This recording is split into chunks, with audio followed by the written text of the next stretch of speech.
আইনশৃঙ্খলা পরিস্থিতি নিয়ন্ত্রণে এখন থেকে পুলিশের হাতে আর কোনো মরণঘাতী অস্ত্র থাকবে না। এ ধরনের অস্ত্র শুধুমাত্র আর্মড পুলিশ ব্যাটালিয়ন এপিভিএন সদস্যদের কাছে থাকবে।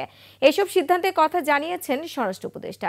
একই সঙ্গে র্যাপিড অ্যাকশন ব্যাটালিয়ন র্যাব পুনর্গঠনে গঠন করা হয়েছে 5 সদস্যের কমিটি। বিস্তারিত আকবর হোসেন সুমনের রিপোর্টে।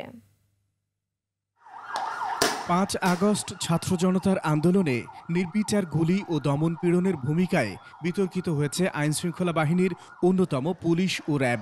সম্প্রতি সংস্কার প্রস্তাবে বাহিনীর পুনর্গঠনে দেওয়া হয়েছে নানা সুপারিশ।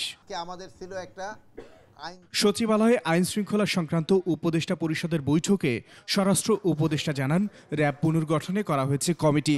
র্যাব এই পুনর্গঠন কিভাবে হবে, এটা এই নামে থাকবে কিনা, এই ড্রেস থাকবে কিনা, বা এই ফোর্স থাকবে কিনা, বা কিভাবে অর্গানাইজ হবে, এই জন্য আমরা একটা কমিটি করে দিয়ে দিচ্ছি।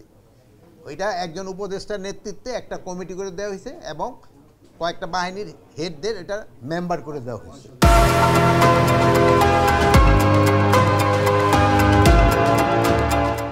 সভার সিদ্ধান্ত অনুযায়ী পুলিশের হাতে আর থাকবে না প্রাণঘাতী অস্ত্র। কোনো মরণাস্ত্র পুলিশের হাতে থাকবে না, বাট এপি ব্যাটালিয়নের হাতে থাকবে।